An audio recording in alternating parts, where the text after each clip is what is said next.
Yeah, you're welcome. And we're back at it. This is Teachathon Conference Extended. And someone will kind of like look at it that how did you manage to do that? 24 hours and now you're still extending it in the same week. Oh my goodness, but that's how interesting this has actually turned out to be. So we have right in the house the amazing Irene Maweu to talk about conflicts and violence in online classrooms. So I'll be bringing her up shortly. Yeah, so I'll remove this and then Irene, you're welcome. Thank you. Good evening from Kenya. I hope everybody's fine. I hope everybody's doing okay. Yes. And I'm excited to speak about this topic that is so necessary in our spaces. Yeah. If I may say. So shall I just proceed? Yeah, just a minute. Yeah, I have my co-host Karen to talk about. Okay, what have you ever experienced anything like online conflict before, or conflict or violence in online in your classroom before online? Well, not personally, but as an educator, I know it's very important to address this with your students and to attack it before it happens, and so that students are given an idea of how to deal with situations that may come up, because that way they're not ambushed, and also educators are not ambushed with situations that may occur in their classroom. So this is proactive, really great information. I'm so happy that Irene could be here with us today. Wow, that's a very good starter. So Irene, we're going to get you on the chat so that you start to play your music. Yeah, okay, so you have the presentation, you have the floor, and you can go ahead. Thank you so much. Welcome, wherever you are. I always say that my my word that I created called Modometer. I think we should be measuring our moods. If we can measure our temperature and measure a few other things, I think we need to measure our moods. So we have Modometer. So wherever you're watching from, either on Facebook, Twitter, or on YouTube, kindly let us know how you are today. How are you feeling? Are you happy? Are you unhappy? And in the meantime, I will try to see if we can have some nice music playing here. I don't know if we'll be able to hear that. I'm not sure if this will. Okay. There we go. Let's see. I hope it doesn't bring up. I like to move it, move it. I like to move it, move it. Can you hear it? Move it. I like to move yeah? it, move yes, yes, we can hear it. Yes, exactly. Fantastic. So, yes, it's creating that Modometer feeling, you know, where it changes. I like to move it, move it. I like to move it, move it. I like to move it, move it. You like to. I hope some people are sharing how they are feeling somewhere. Yes. Yeah, we should expect a kind of like a relay, such that. Yeah. Yes. No problem. Yeah, exactly. So people will be sending afterwards. Yeah, I think it's really important for people to just check on how people are feeling, and just because not everybody has had a good day and all that. So if it shows just that that care part where you just connect with people at the beginning, and I like doing that to connect with the people. Yeah, so. Our presentation is the responses that we got from the virtual learning pedagogy, which was in August, and we posed some questions and we got some responses. So this is what is it playing?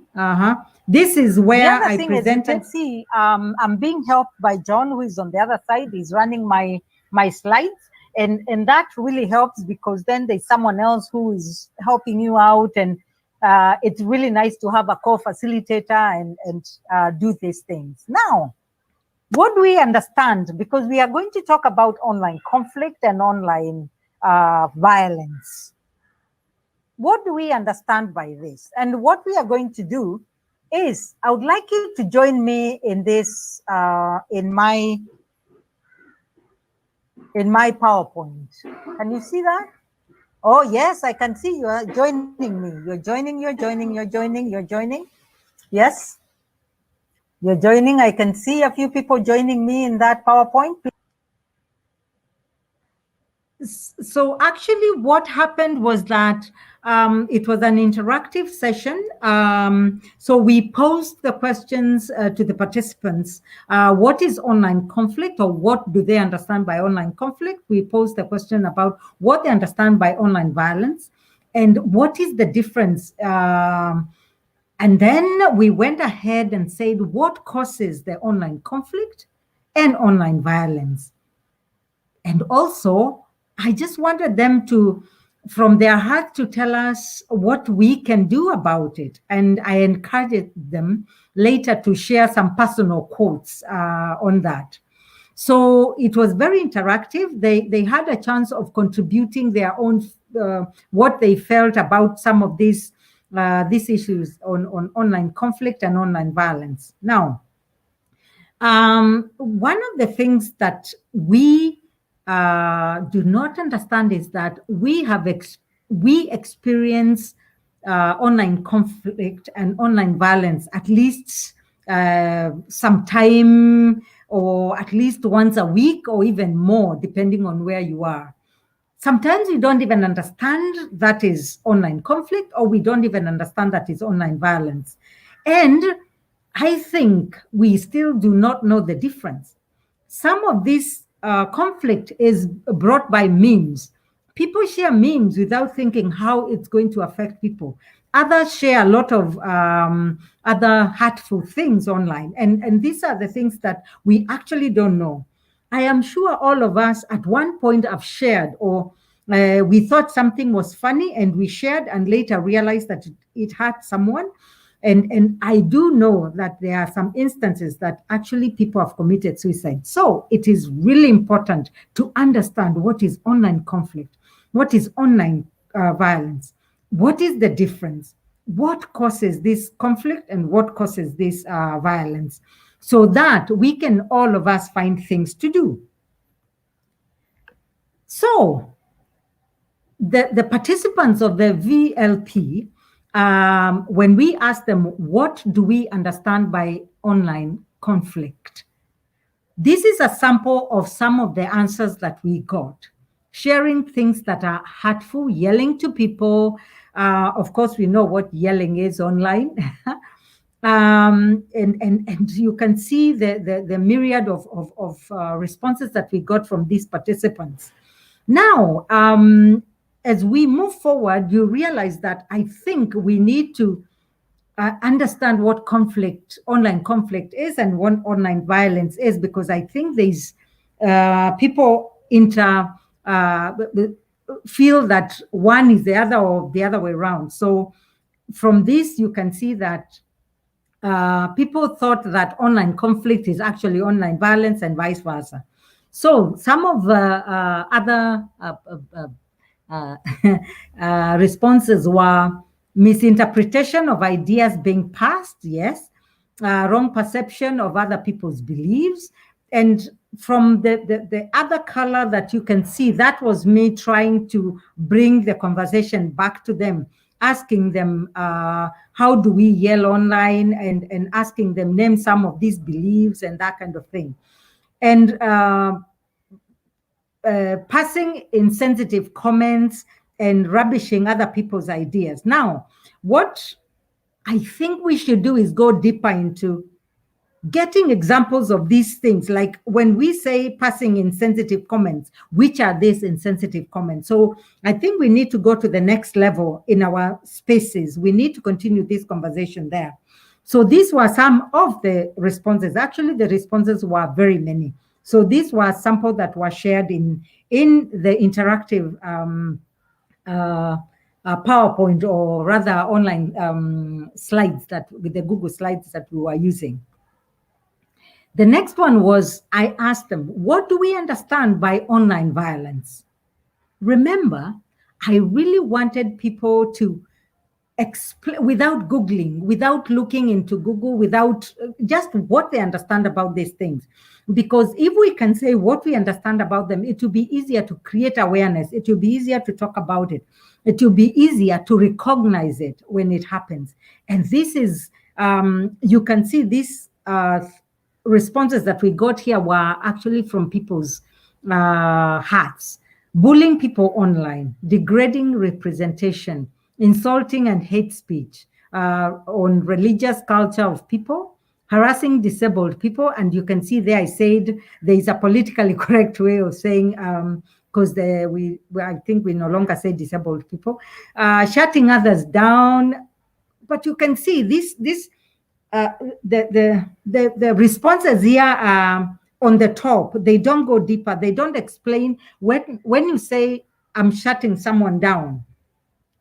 How do you shut someone down online? How do you do that? So I think what we have here is the intersection between conflict and violence, online conflict and violence, and the understanding of it needs to be clarified and awareness created here.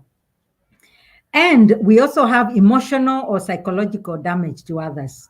It starts by use of digital devices to express your ideas in order to cause emotional or psychological damage to others. So we need to find out, how do you use digital devices? So these conversations need to be continued. And I think anybody out there needs to take up this. If you are in an institution, take up this and continue this conversation. It is important. We need to talk about it. Yes, so I would like us to, like we did with the learners that we had in the or the participants that we had in the virtual learning pedagogy. I would like you to come with me to this space that is there. I'm sure John is helping me share this link, which we can share a few things there and see how that works. The idea is that the first page, of this Jamboard, we have, what do you understand by online conflict? So we would like you to use the text box to answer this question. We need you to just answer from what you understand about it. This will be open even after the presentation and continue to be open. We'll collect as much ideas from everybody as possible. So on the first page, on page 1, we have, what do you understand about online conflict? On page 2, we have, what do you understand by online violence? And then on the third page, we have, what are you going to do together as a community to stop online violence and conflict? So if you could actually, as we continue with the presentation, as we have this discussion, you could at one point go back here and put in some of your thoughts about some of these things. It would really help so that we can sample some of the things that you put here at the end. So remember, the link will be shared often, and you can go back there and add your thoughts. I can see I've been joined by 2 people. Someone is already saying something online that makes us feel personally hurt. And we have another one who says, when we feel attacked. Yeah, so these are some of the thoughts that are from the heart. So I would like you to share your thoughts on this. Continue sharing. It doesn't have to be just one comment. It can be as many as you feel. And we continue having this space open. So please make sure that you go to that link that we shared and share with us, and we continue with this in the other spaces. So there was a quote, one of the first quotes that when I asked the participants to share, one of the first quotes was of the participants was from Rofina. She says, if you destroy the very ground that will bear your foundation today, you have destroyed all your chances of building tomorrow. Online violence cannot be easily erased and can be retrieved anytime. So I think she's reminding us that the internet never forgets, and whatever you put in there stays there. So this is very important. There were so many other beautiful, beautiful, beautiful quotes, but since hers was the first one, we thought it would be nice if we shared this. So you see, people understand that the internet doesn't forget. What you put in there will be retrieved at any one time. I've seen people getting their Twitter post being pulled back even 2 years later, 3 years later, on a comment as someone did, or on a comment someone shared on something that she disagreed with then, but now she agrees with it. So they're asking this person, so what changed? So these things happen. So it is important to remember that whatever you share online stays online, and it is not easily erased. Now, what are we going to do? Again, remember in the Jamboard, in the space that we've shared, remember the link that we shared earlier? On the third page, we are asking, what are we going to do? So, how are we going to make sure that the person in the village, with their limited data, with no connectivity, and the ones in a while time that they are asked, oh, I can take your picture and I can share it on the internet, and they get excited, and then they find that it's being used as a meme somewhere. So how do we create awareness in the village? How do we create awareness to people that are susceptible to being their images or whatever they say is being used online? What are we going to do in the classroom? I'm sure we have a lot of educators here. We also have a lot of learners here. What are we going to do in the classroom? Higher learning institutions, what are we doing there? Where do we begin? Because I think this is a topic that has not been taken up as seriously as it should, because it's affecting a lot of lives. You do know that there are kids who have stopped going to school because they are being bullied online, especially with schools that allow gadgets to be taken to school. So how are we going to deal with this? And the workplaces. Now, why we have these four spaces is they are interlinked. If my photo is shared, assume someone takes a compromising photo and shares, someone will share it at my workplace, right? And it will affect how I interact at my workplace. Someone from my workplace might share it with a parent in a school that my child goes to. My child will be told that we saw your mom online and this is how it is, and it will be shared again and again. And this, the chain goes on. This goes on and it's shared all over. And so what are we going to do? You can see I'm very passionate about this. What are we going to do? And where are we going to begin? And are we ready to accept that what we share should not be shared? What we think is funny, it's no longer funny. What we think is a joke, it's not a joke. It affects someone's life. What we think is entertaining in our WhatsApp group actually hurts someone else somewhere. Where are we ready? What are we going to do? Remember that link I shared with the Jamboard? Please go there and just share. Where do we begin? We start with the awareness, but how do we create that awareness? We start with having online we create online videos, but how do they look like? What are we going to put in them? What are we going to say? I don't know, some time ago, you do know that countries have fights. And I've seen Kenyans on Twitter. I'm Kenyan, so I've seen Kenyans on Twitter have kind of an exchange with the Tanzanians on Twitter or Nigerians on Twitter, and it usually starts as what they call a joke, but it goes too far sometimes. Or actually, most of the times it goes too far and sharing things that should not be shared. But everybody shares it like it's a joke. It's not. How do we get to that level where we tell the Kenyans on Twitter, Nigerians on Twitter, Ghanaians on Twitter, South Africans on Twitter, that it is not good to do what they do when they think that they're having a fight with another country on Twitter about something that started from who is better than who and that kind of thing? And are we ready? Are we ready? Or are we going to say, oh, it is human rights to express ourselves? Are we ready actually to call it what it is? Online violence. Are we ready?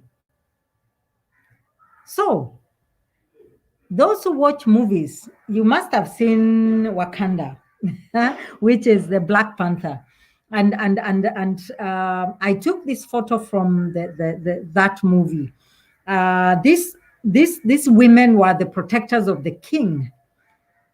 And I think they did a great job. And I think we need to be like them, to do a great job in protecting our children, in protecting our learning spaces, in protecting the people in our community from cyberbullying, from all those things that happen. Are we ready to actually protect and stand guard to our children? Are we ready to make sure that anything that needs to be done is done online to avoid online violence and to avoid online conflict? Because at the end of the day, online conflict and online violence affect anything that we do online. And you realize that things are no longer the same. We are all taking our learning online. We are taking our meetings online and a lot of things online. So, are we ready? Are you ready? And lastly, I think we need to think about being good digital citizens. I picked this from Karen, who is also here, Dr. Karen. It really touched me, and I keep on sharing it, and I keep on sharing it in a lot of places. Before you share anything on Facebook, on Instagram, on Twitter, on YouTube, on anywhere, when you are blogging, is it true? Is it helpful? Is it inspiring? Is it necessary? And is it kind? So if we have this in mind, then it means that anytime we get that joke from a friend, we will know that it's not a joke. We will say, no, that is not necessary, that we are not going to share that again. So how do we, I share this photo of flying geese. Flying geese, when they fly together, they fly in a formation. But one of the things that probably most of us don't know is that every time they fly, they change the lead goose. It's not the same goose that leads all the time. They keep on alternating. What I mean is that we need to work together and let our children lead in what we are going to do about online violence. Let the community lead, and let everybody be involved in leading. We can't say that we are going to talk about online violence and we don't include the children. We don't include the Facebook owners. We don't include the people who are in these spaces or who own these spaces. We need to include from the owners of Facebook and YouTube and everybody to the child in the classroom and to that person in that village that I was telling you about. So let us fly together Let us try and fly together in this thing. And we need to fight together. We need to stand guard together. So I wish to thank you, but I think this conversation is not over. I think we continue with the conversation a bit with the questions that might have been posed. I'm sure there are questions there. And I'm sure John will have a few things that he has picked up with Karen, who are in the background there. So thank you very much. But I think we need to still fly together. Thank you. Uh, okay. Yeah. So Irene, thank you for Yes, that John. awesome presentation. Yeah. Online violence and online conflict.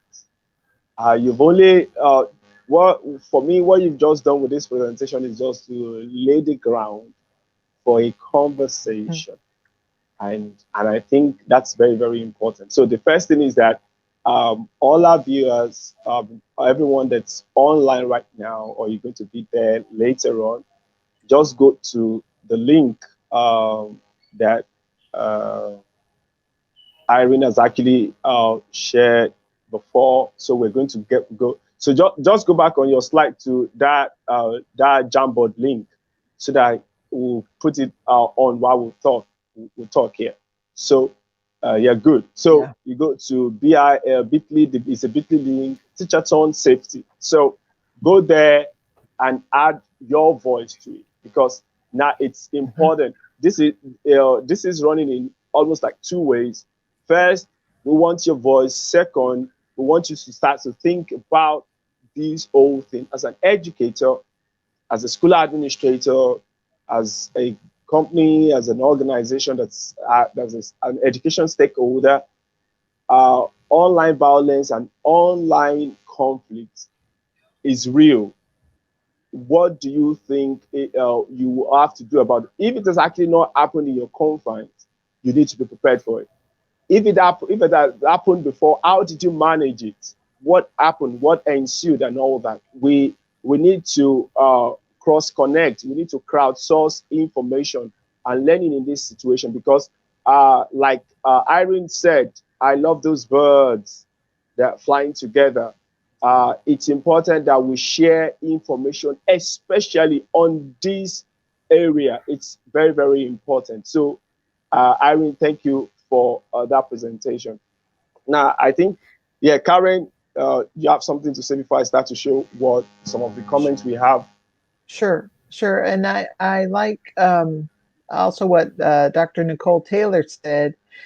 She reminded us that many times we have to look at ourselves first before we bring things out to our students. And sometimes I think I'm being funny and I may say a flippant comment or something like that. But if I stop and think about it, you need to actually look at what we say and what we do online, and it's not interpreted as funny; it's interpreted as hurtful.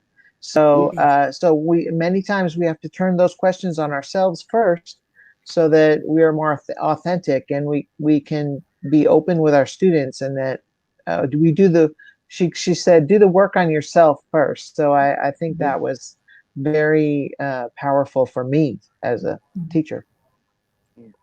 That's very important and very, very powerful. Look yourself in the mirror first and consider that. Mhm. Would you take that statement up? Would you take that joke up?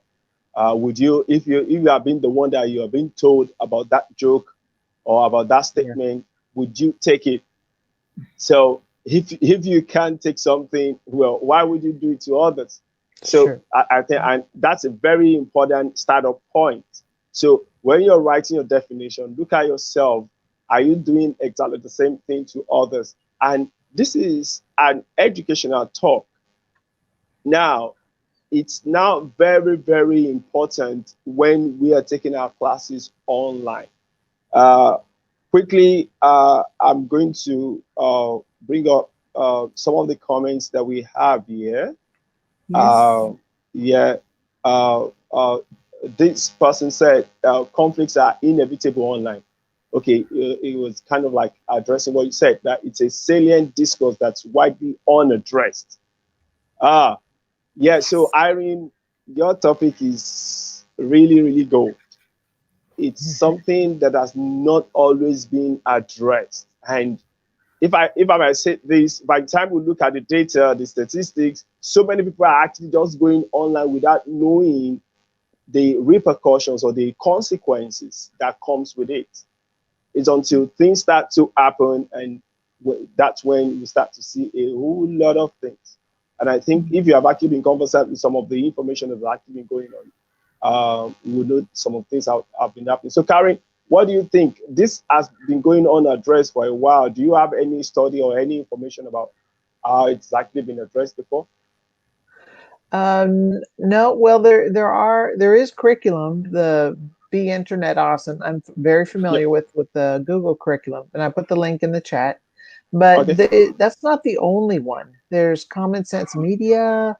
Um, there's Net Smarts for Kids that address uh, uh, conflict and how to be good digital citizens. And I just wanted to say that mentioned that Think acronym is not originated by me, but again, like teachers, we share everything.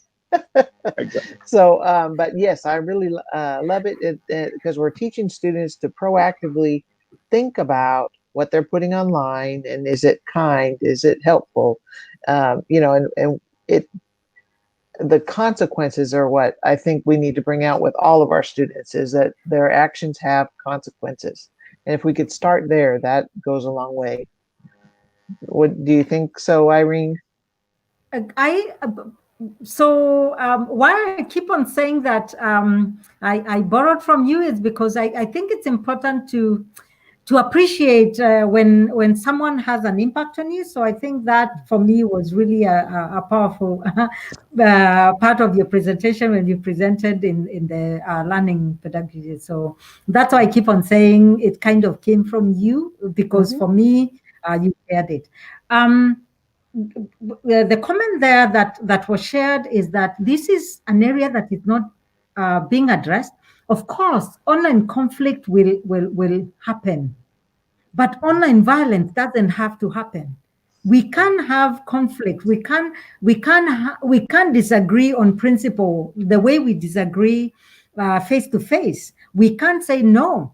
I think your research is not well researched. We can say all that. We can say the vaccine. We are not sure about the vaccine or whatever it is. That will be there. But it doesn't have to go to online violence. It doesn't have to escalate to the online violence. I will give you an example.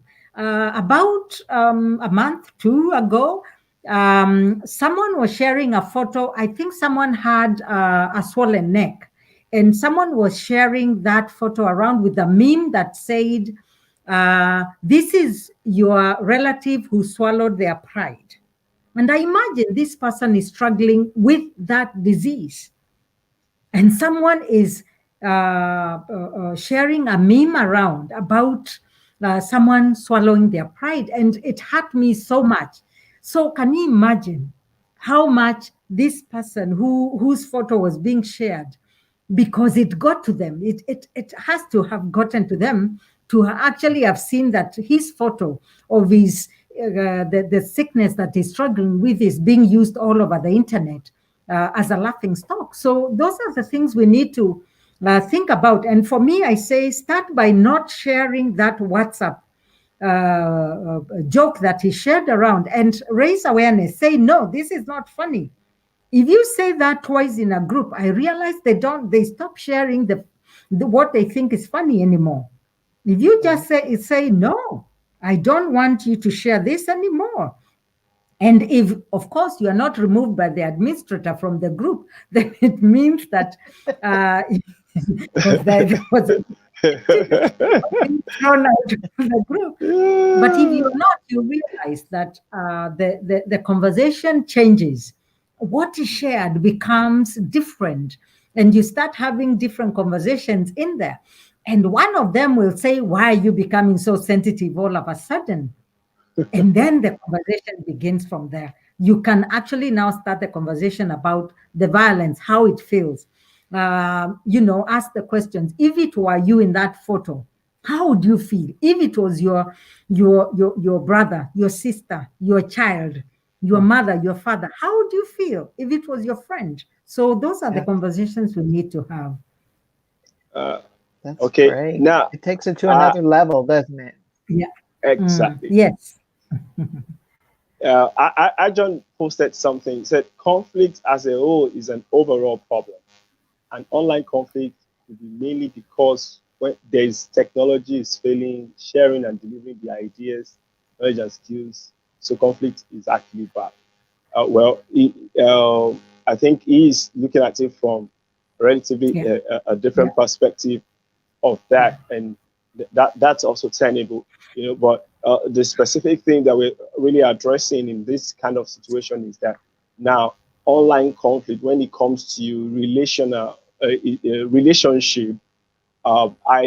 online amidst the classroom, the teacher and the student, and perhaps outside that, and how do we tend to look at that? How do we manage it?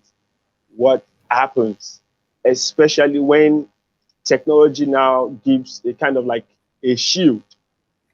Someone can say something, if someone in the classroom, for instance, if a student bullies another student, it will be reported. We're going to see everything. Perhaps someone will be there to say something, and then perhaps you met a punishment for the students. But in online classroom, Irene, how do you Yes. think a teacher, you are an online facilitator. Now, how do you think a teacher would manage such a situation if it has actually happened? There's a conflict online and you want to do it, you want to act on it. So what do you think should be the first approach? For me, being an online facilitator for a while now, one of the things that we do in the course that I facilitate is that we make sure that we take care of it before it even happens. We create a conducive environment where people feel the connection, people appreciate each other at the beginning. You introduce yourselves, you say where you're coming from, you tell people things that you like, and that's all done online.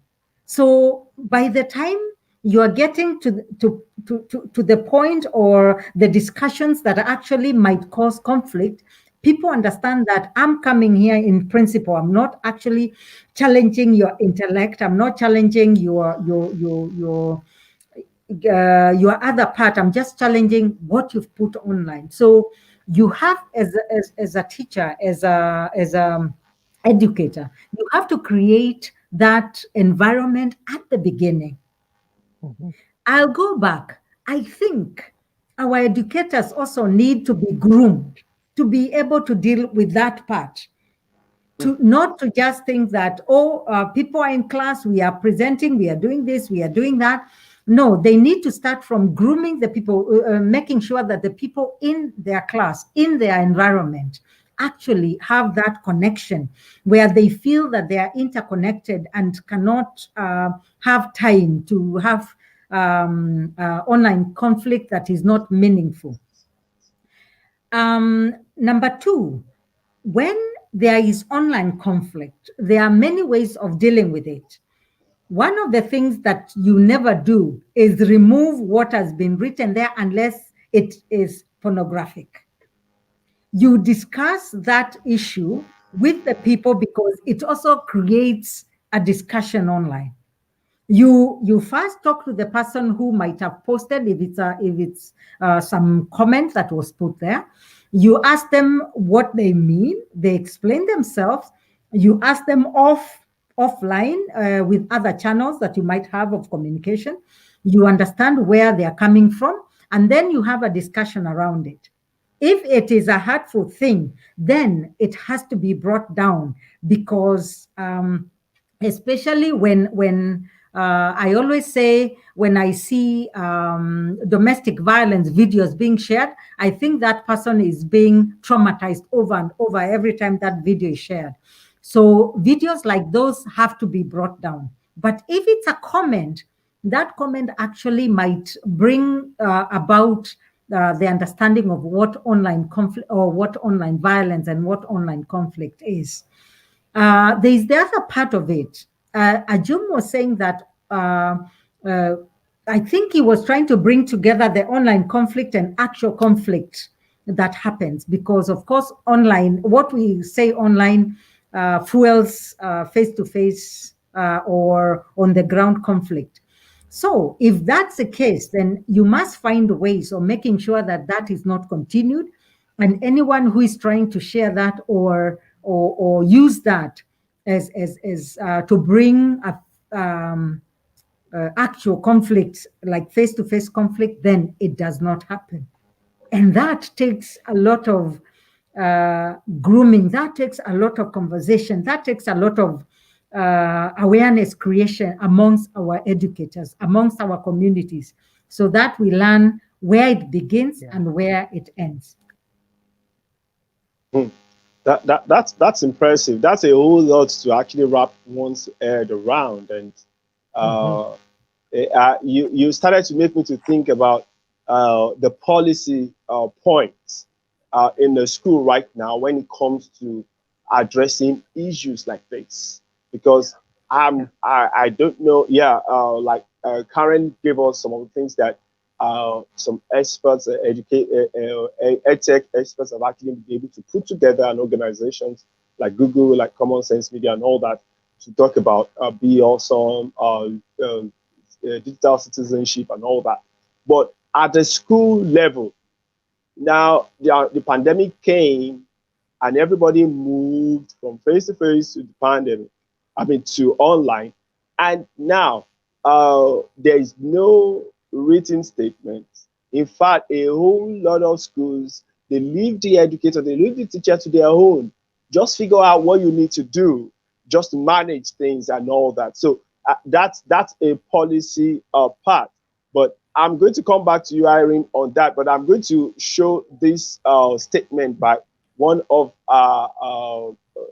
someone watching from home. Say, based on the experience or findings of the presenter, what are the key factors to look out for in order to identify and arrest conflicts and violence in online classroom before it escalates? Can you say something about that, Irene?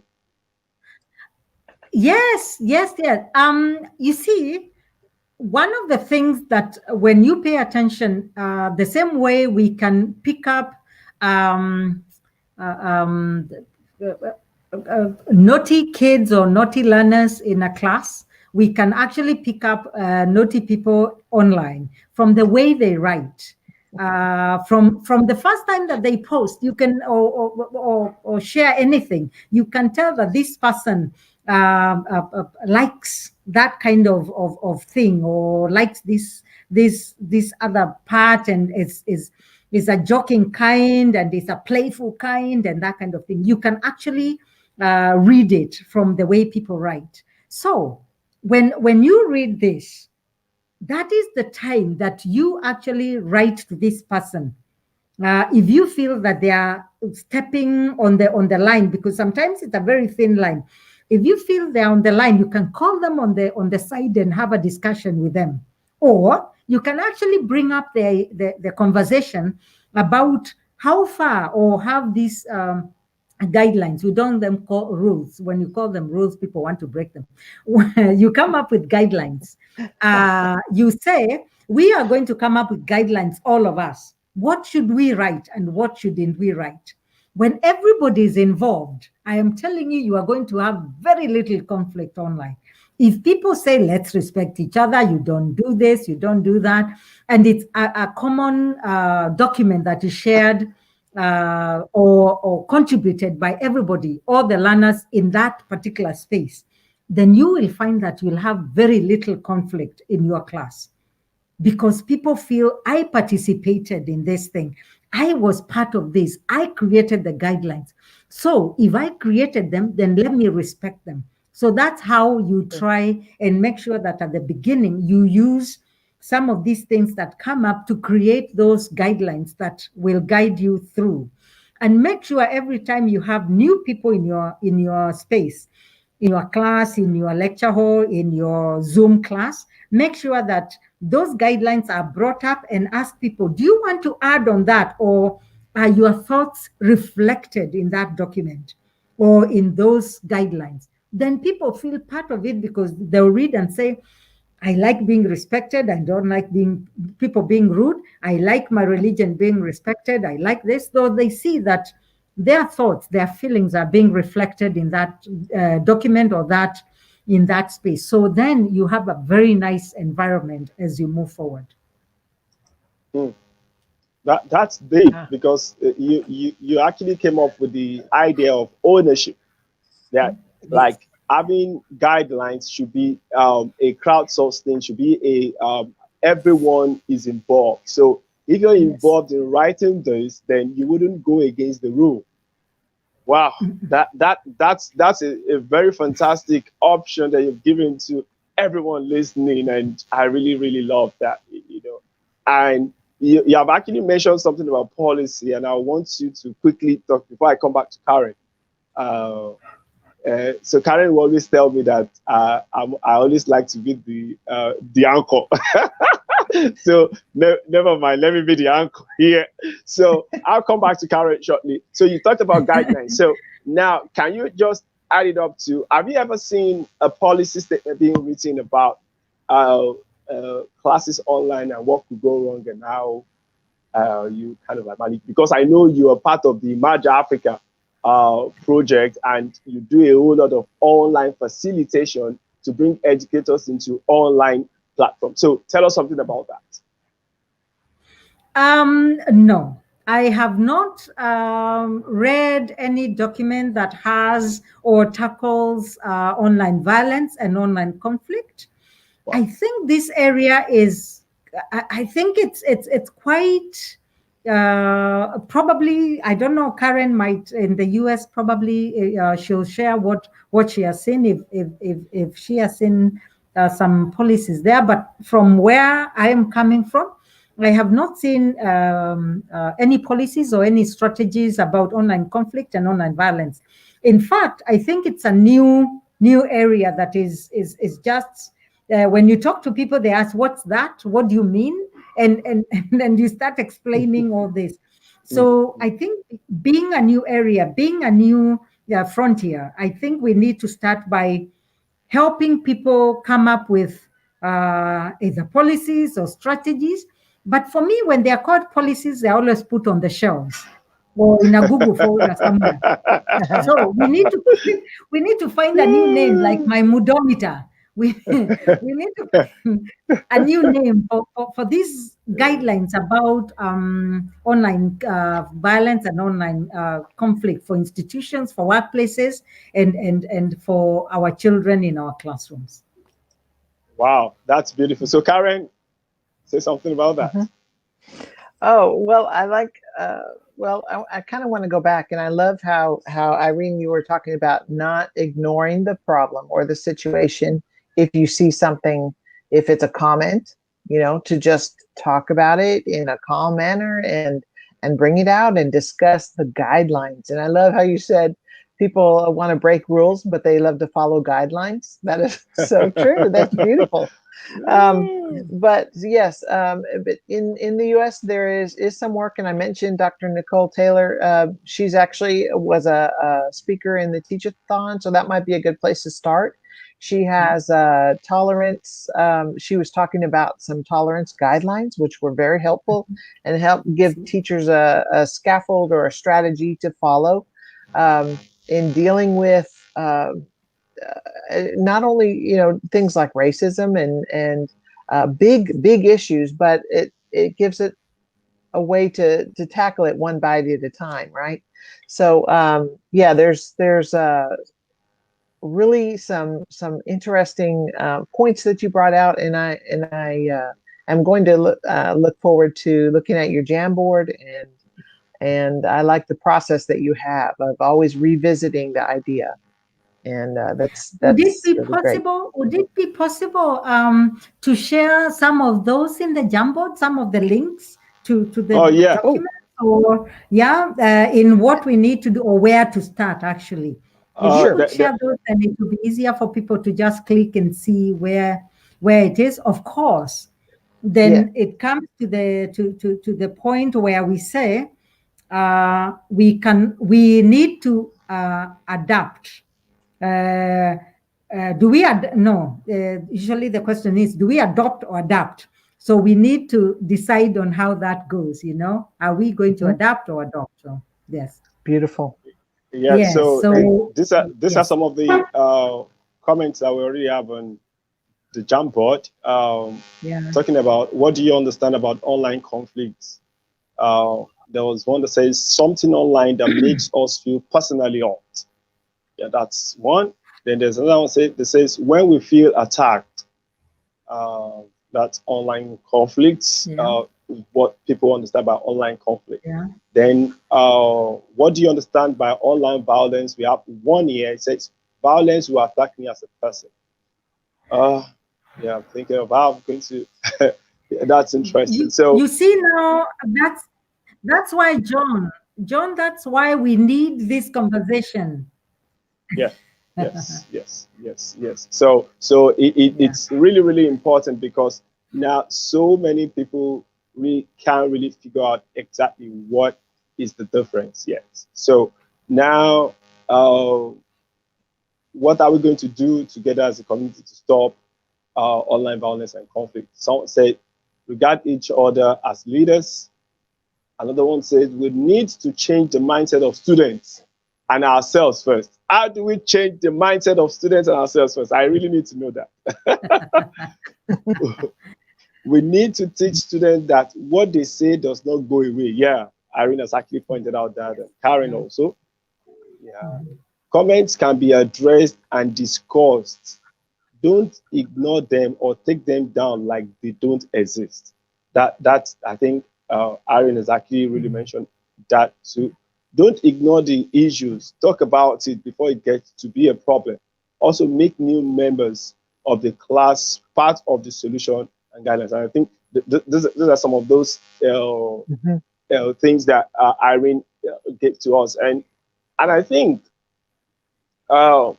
this conversation needs to really get into a full stage. We might be thinking of doing something even more about this afterwards, after we close the conference. So, but it's very, very important that people need to start to talk about online conflict and online violence. Yeah, it's part of incident management, as someone posted to me on my phone that so because I know that the COVID situation actually brought up or showcased what it means for disaster management by a whole lot of countries, institutions, and what have you.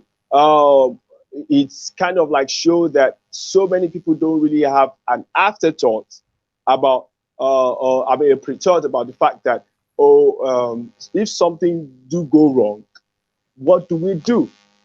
And it's really, really important that that needs to be part of the planning system. I'm really excited that the learning assessment people came before you, and it's now kind of like we're seeing a convergence that now we really need to take cognizance of the planning system for whatever our school and our classes are. And this is one of the key things that we really need to think about. Irene, going forward, I love the word Modometer. Yeah, going forward, what are the kind of thoughts that you have for schools, for institutions, for even countries, Ministry of Education and all that? Department of Education in terms of trying to prepare these guidelines. You talked about guidelines. Now, we should have some building blocks for us to kind of like get guidelines together. So, what do you think? Like, you talk of African countries, you talk of European. Well, we don't have European person here that told us something else. But now, what do you think should be done to actually get guidelines together?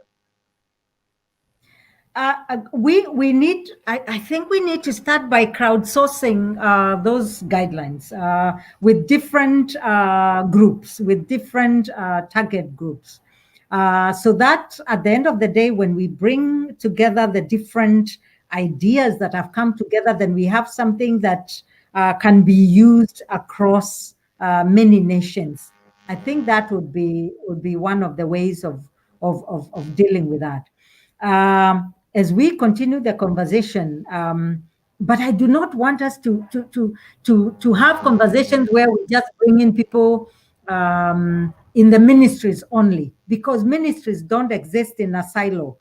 They exist with the schools. They exist with the with the children. They exist with the youth. They exist with the parents. So I need, when we call these discussions, or we crowdsource for what we are going to do together, then we have a representation, a good representation from the different demographics in different areas, in different locations, in different countries, in different continents.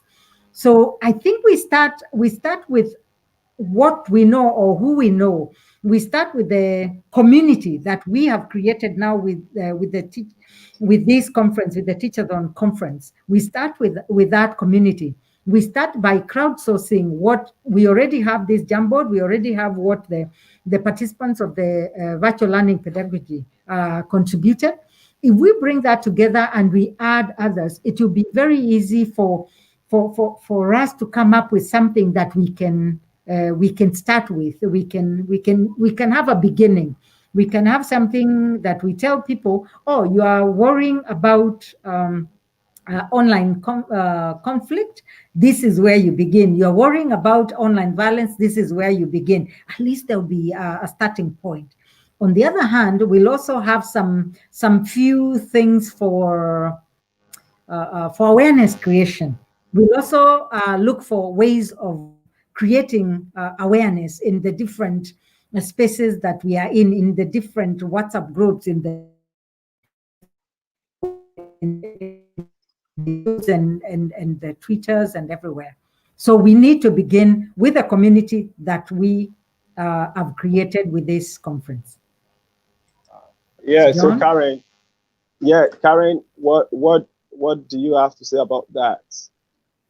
Yeah, Irene wants us to now have an extended extension to the conference.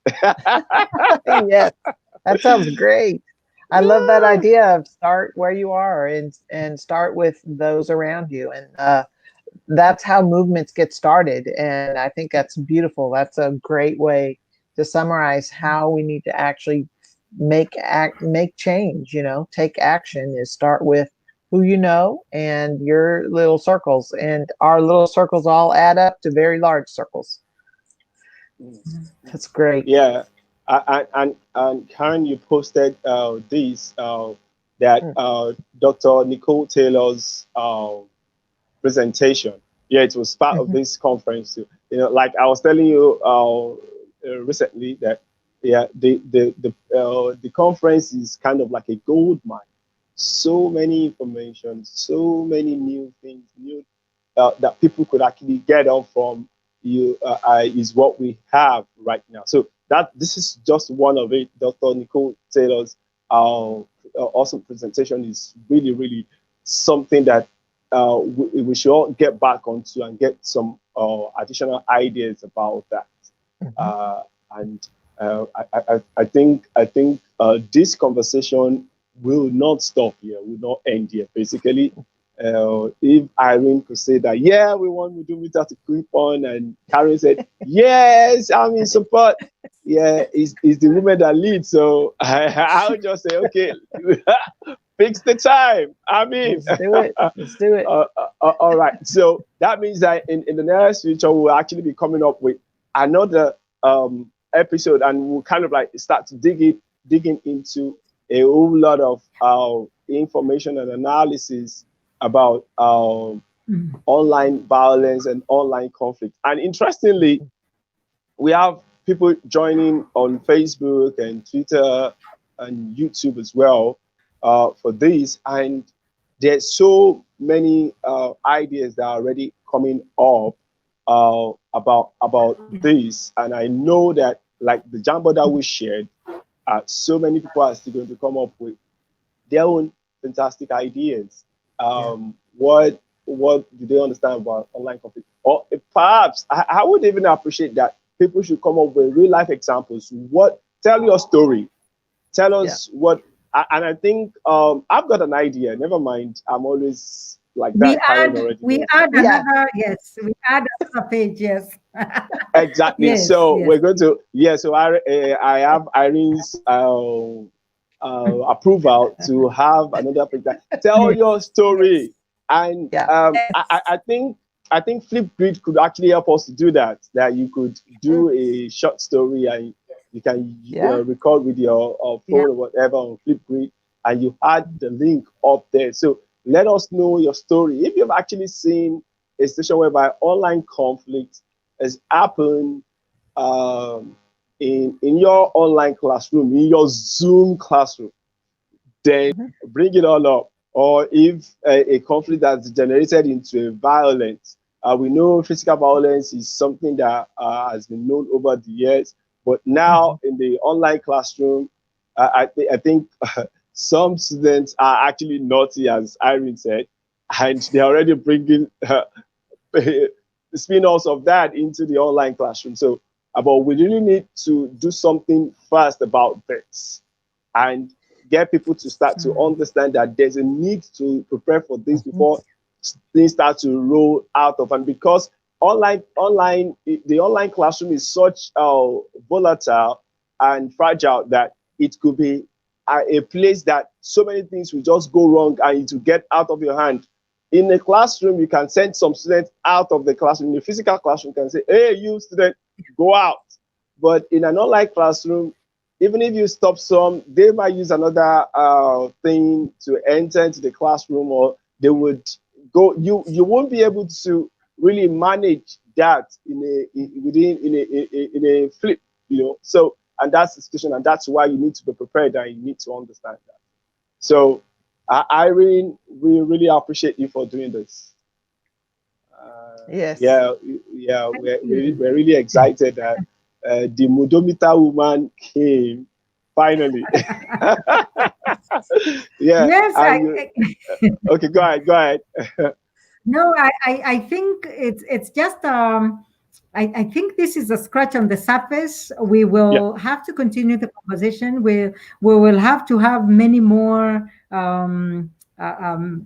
meetings and discussions and flip grids, and we can use any tool that we can find, the ones that people are comfortable with, to actually crowdsource information or what people would want to do, and using their own experiences, how we can deal with that, how we can support each other in dealing with some of these issues.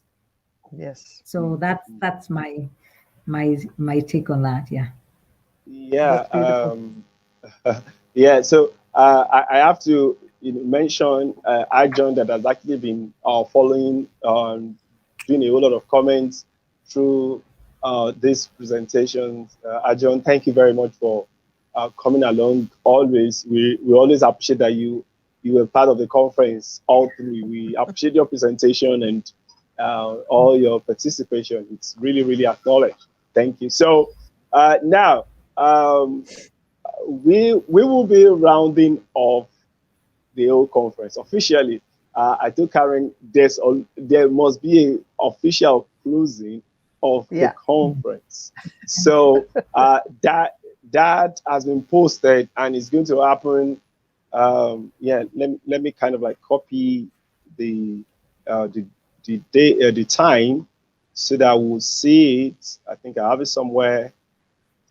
I can get it fast. So it's going to happen at 5 a.m. Sydney, 8 p.m. Lagos, and 3 p.m. New York. So I'm going to put it in the chat. Hey, we had a good question. Today, yeah? Today. Let me see. Today, here we go. Yeah. I know it needs to be a quick response, or maybe we could put it on the Jamboard or something. But the vital roles of parents and guardians to help. Yes. They're part of our team. Yes. So yeah. I think remember when I was saying that what are we going to do in our homes? In our homes, in starting from the village to the classroom and to the workplace. But I mentioned that we have parents who are in the workplace, and we have a child of a parent who works with this person, and how it's all interrelated. And yes, remember when I said that we need to bring everybody on board when we are coming up with these guidelines? Yes. I said that we cannot discuss about online violence without the parent of the child. We cannot discuss about that without the teacher or the educator of that learner. So everybody needs to be involved. When I said that we need to start these conversations, we need to have conversations and include everybody, I think that the parents have to be there. The beauty of it is that you always find a parent who is an educator or a parent who is in the ministry, and they have two hats. They come in with two hats. But in these conversations, we need someone to come and say, "I'm here as a parent," or "I'm here as an educator," so that we get this. What we are trying to get to actually to be achieved. If they come with the two hats, then it changes a few things. So that's what I believe we need to do. So as the conversation continues, and if the person who raised that topic, if you're there, we would like you to invite parents, and we would like you to invite teachers. We'd like to invite guardians. And I also think we need to invite those the people that we live with our children, because they do a lot of harm to our children sometimes, some of them. So we also need to bring them in, and also people in daycare, because the things I've seen being shared online, what the daycare people do to children is really crazy. So it's the whole community, it's everybody. We are all interrelated. We are all interconnected. Yeah. Yes, thank you so much for that addition. Very important. Yeah. So I've actually posted the information about the closing part of this conference on all our platforms. So it's here, and then the times are these 5 a.m. It's today. It's in about